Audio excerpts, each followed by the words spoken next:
Guys, and welcome to my channel. And this is your girl Megan with Fit Financial Planning, working out your own financial plan one lesson at a time. Hi guys, and thank you for joining me today. If you're new to my channel, welcome, and if you're a returning subscriber, welcome back. I hope you're ready to learn something new today. If you view my videos and watch my videos but have never decided to subscribe, please consider subscribing. It is free. And if you're keen, turn on the notification bell so that you are notified when I post a new video. So as I said, I'm back and exams are done. Work is a bit hectic, but exams are done. So I am in a great mental space where I can focus on delivering great educational content, right? So we are still busy with our life insurance segment. We are looking at our quotes, okay? So in this video, I am going to just give you some information regarding what information is required to draw up a quote for you, okay? So there's just a few things I wanted to point out.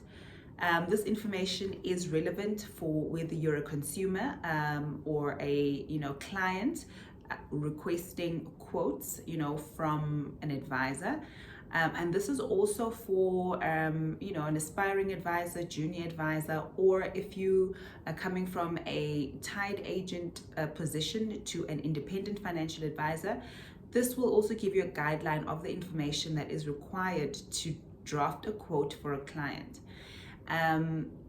If you are an independent advisor, part of the treating customers fairly process, you are required to at least give a client 3 quotes from 3 different providers, and that is the minimum. So you can give a client 5 quotes depending on the companies that you are accredited to sell insurance with, and if you are registered to sell insurance. Okay, so it's very important to make sure that the advisor that you're dealing with, the wealth manager you're dealing with, is credited to sell risk products, and that they are registered with the FSCA, and also that if they are independent, they should at least give you 3 different quotes from 3 different providers as a minimum. All right, and also to make sure that they are accredited to sell those products, or they are affiliated with those different insurance companies. Just a disclaimer, remember, none of my videos institute financial advice. I'm just here to give you information based on my experience as an administrator for the past 10 years in the industry, sharing this information so that you're equipped to make the right decisions, and that you're aware of some of the things within the financial planning industry that you were not aware of before. All right, so that is why I'm doing this. That is why I post these videos for your education, and yes, so that you can make informed decisions for yourself. Okay, so let's just go back a little bit. Remember, there's a video I did. I'm going to link it down below in the description below, and please watch that video, where I describe the difference between a tied agent and an independent financial advisor. So a tied agent is someone who is contracted or who is employed by a specific company. So it could be Momentum, Liberty, Old Mutual. They are tied agents. They are associated, affiliated, and work for either Momentum, Liberty, or Old Mutual. Okay, so if you're meeting with someone like that, then chances are that you are only going to receive 1 insurance quote from them. Okay, it might be on different levels, or different segments, but it will be from 1 specific company, okay, because they are tied to that company. Then it cannot give you a quote from Discovery if they don't work or are affiliated with Discovery.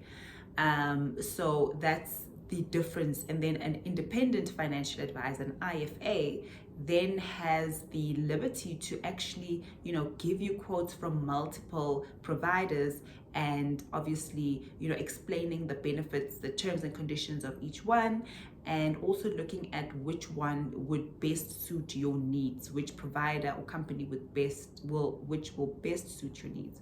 So that is the difference between getting a quote or insurance from a direct, tied agent, or from an independent financial advisor. And I'm not 100% sure how, getting insurance over the phone with, direct marketing, how that works. So companies like, Clientele and Outsurance, where you phone in after seeing an ad on TV to say, listen, I want life insurance with Outsurance. Or if you do have maybe car insurance with Outsurance, then they obviously give you information to the risk department, and someone from the life insurance or funeral insurance department calls you to say, listen, you've got a product with us, let's quote you for a different product. Let's quote you for life insurance, let's quote you for funeral cover. Either your bank will phone you, or it is what it is. They will phone you, and that's more of the direct marketing, unlike meeting with a financial advisor who will be able to look at your needs analysis to determine how much cover you need, what you need this cover for, because you have specific needs for insurance. You don't just take out insurance because you feel like it. Insurance is more of a grudge purchase because it is a what if something happens, okay? So obviously you have an insurance section or a portion that will cover your death. So either it's paid to the estate or your beneficiaries, or if it's used for mortgage protection, then it will be paid over to the bank to cover the balance of the bond. Or you can have insurance that is, for your children. So you'll have them as the beneficiaries. And that will not be paid to the estate, that's paid directly to your beneficiaries. So you have different needs for insurance, and in most cases you'll have more than one insurance product, okay? So let's say you buy a house, and in order for you to actually complete the sale of the house, they will require you to have insurance through the bank, okay? There are instances, if you do speak to your IFA, they will then say, you know what, you don't necessarily have to take insurance through the bank, but we can quote you from our providers depending on how much cover you need. You can have a standalone policy through us. Maybe the premium might come out much cheaper, and then you can cede that policy to the bank, okay? And that specific policy is in your personal name, in your personal capacity, you paying for it. It's not through the bank, but it's ceded to the bank, meaning that should you die, then the insurance policy will pay the balance of the bond that is outstanding, okay? And none of that money can then be paid over to the beneficiaries, all right, because it's ceded to the bank, okay? Then you can have another different policy, that cover would be for your beneficiaries. And then you can have a separate policy, another insurance policy, where you can have that policy then, ceded to your estate, basically for estate purposes. So it just depends.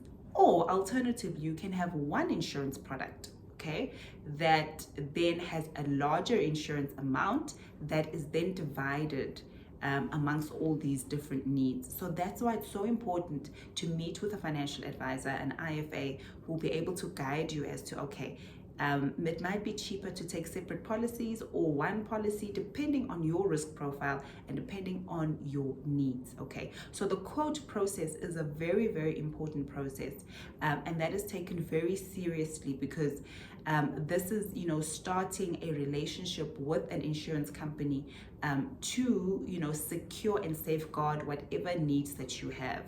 And simply calling and or taking out insurance, through the bank or through an insurance company like Outsurance or Clientele without actually assessing your needs can be quite tricky. And you might be paying for quite a lot of insurance that is not really, directed to what it needs to do in your life.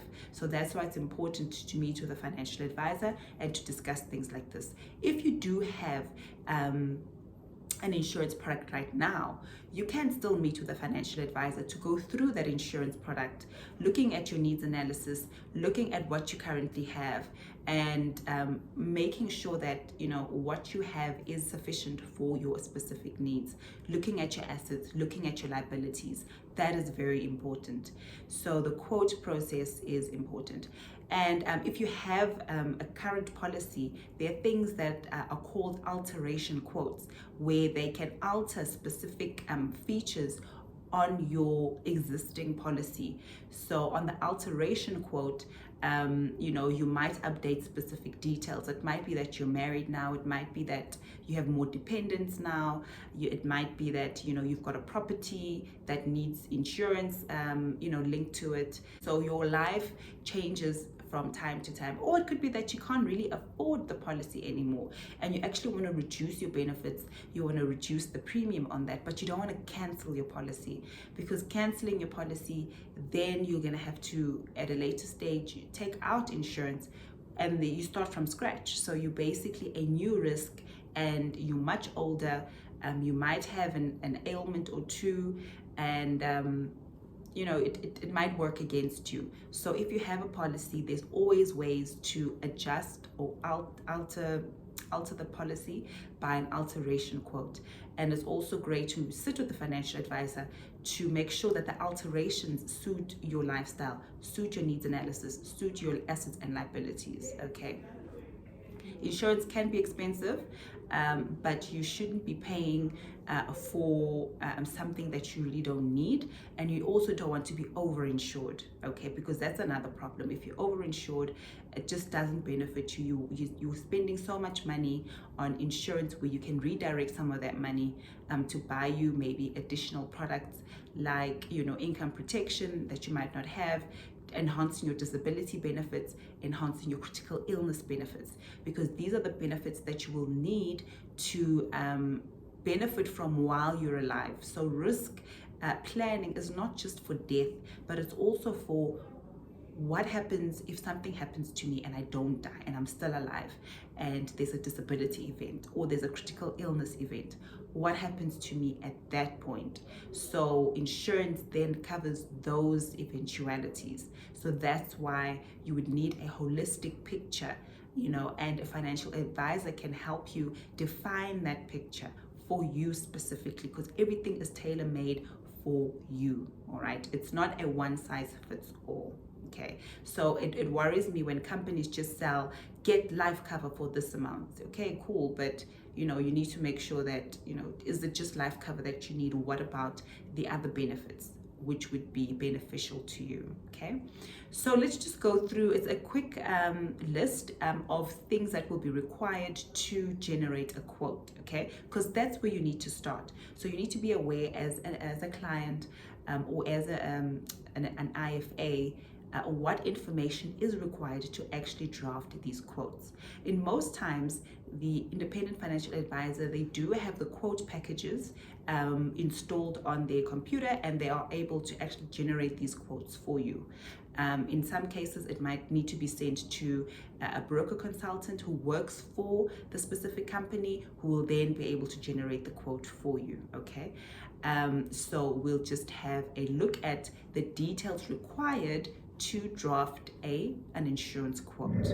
Right, obviously, the first thing would be your name and your surname, your ID number or date of birth, and your occupation. Okay, your highest qualification, your smoker status, your gross monthly income, your medical aid details, or your loyalty program details, which is either your Vitality or any other. You need to describe if you've had any previous claims, and you need to also explain if you've had any previous loadings on insurance that you might have taken back in the day.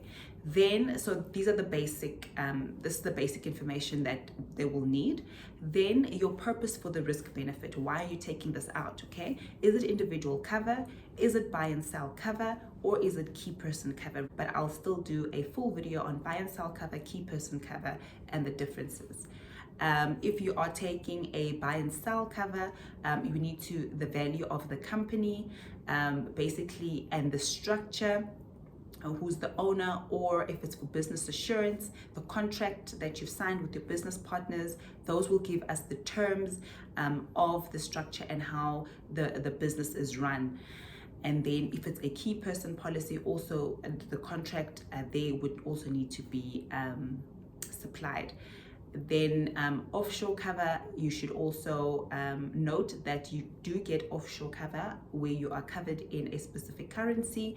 I know a company that does it is Discovery. They do have the dollar life policy where you get paid out in dollars at the time of death. So that would be for if you have any assets maybe, or offshore that or an estate offshore that might need an insurance policy linked to it, or it could be that you just want that leverage on currency. So basically if you die, the policy pays out at the specific currency. Okay, so it could be that you need a dollar life cover policy for those reasons. However, the premiums are charged in dollars, so you would need to then make sure that you have enough for the conversion, and it's obviously different every month. If your dollar life policy is $10, depending on the exchange rate, end of the or first of the month when your policy when they debit you, it might be 17 rand, or it might be 170 rand, or whatever the case may be. But next month it might be 180 rand, and the following month it might be 190 rand, depending on how the currency is at the specific time of the premium. Then your next part would be, okay, what cover do you require? Okay, this can only be done after a financial needs analysis has been done to identify what type of need are you looking for. Okay, is it mortgage cover? Is it individual life cover? Do you need critical illness cover or disability cover? Okay, so this information will be determined by the needs analysis. Then obviously you'd say, okay, life cover, this is how much I need, I want. Disability cover, the maximum of disability cover term is 70. It also goes up to 65. Okay, do you want it standalone or do you want it accelerated? Remember, we went through that when we discussed the terms. Please go back to that video where we discussed our risk planning terminology. Standalone meaning it is a more expensive product, but it does not eat into your life cover. An accelerated benefit is reduced, the cover is reduced from the life cover. So if you have disability cover of 500,000 and your life cover is 1 million, if you then claim on disability cover, it reduces your life cover to 500,000. Okay. Then do you need income protection? Do you need occupation specific cover? Do you need hospital cover? And what waiting periods are you willing to to accept, whether it's a 7-day, 1 month, 3 months, 6 months. In my terminology, there is where I explain waiting periods. Okay, then do you need severe illness cover? How much cover do you need? Would you like the benefits to escalate? Because remember, as your premium increases, your benefits also need to increase. Do you want your benefits to increase CPI? I've also explained that term, which is your consumer price index. Or do you want it fixed at either 3%, 5%, or 10% per annum? Okay, so when your policy then goes through a renewal, which means that if your policy started on the 1st of October, your renewal date is the 1st of October the next month, meaning your benefits increase as per quoted and your premium increases as per quoted. Okay, the reason everything increases is because it needs to stay on par with what's happening in life. So things get more expensive, and you need to make sure you're covered adequately, when you do decide to claim. Then you'd need to describe your preferred premium pattern. Do you want it level? Or do you want it age rated, or do you want it aggressive age rated? Level premium is more expensive in the beginning, but it works out towards the end because it doesn't increase as you get older. Age rated, your premiums start off cheaper while you're still young, but as you age, as you get older, the premiums get more expensive. or you can get aggressive aged, okay? And then you must specify any specific companies that you would like quoted, or the IFA will determine which companies you'll be quoted for. Then we will ask for specific medical questions that might result in additional medical questions. So basically just working ahead, preempting, trying to find out what type of risk am I dealing with, you know, with this client. So there'd be questions like, have you personally been diagnosed with critical illness or condition, or suffered a trauma related to injury, whether a fracture or underwent some kind of surgery? We will need that information. Are you currently on any chronic medication or prescribed medication that you're taking routinely? We'd need to specify that.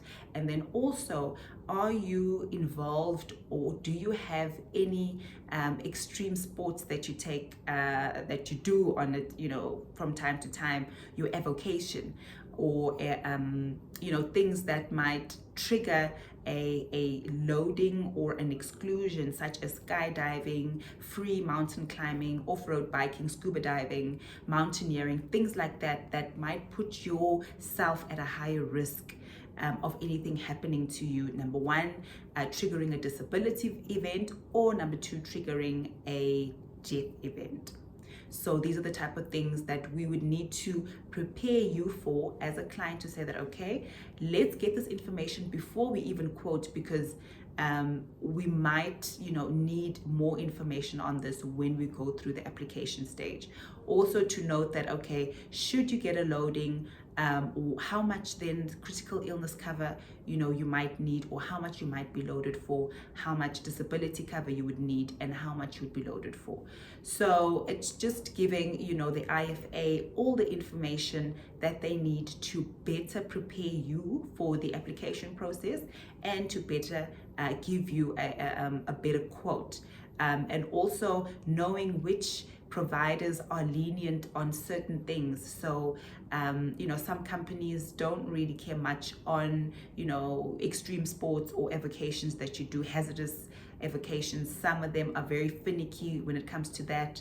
And all of this comes with experience. I mean, dealing with an IFA who deals with a lot of insurance companies on a daily basis has more experience, and they can guide you as to say, okay, we know that this company might come back with a loading, we know that this company might come back with an exclusion, just preparing you for that. Okay, so yeah, so basically this is what the IFA would ask for in the initial stages, so that they have an idea of the type of risk that they're taking on. And this will help better, you know, help them, you know, produce better quotes for you. So yes, so if you meet with a financial advisor, first of all, they need to do your needs analysis. Then they need to do a quote for you, and these are the type of information or details that they will require from you. And don't be alarmed, all your information is protected under the POPI Act.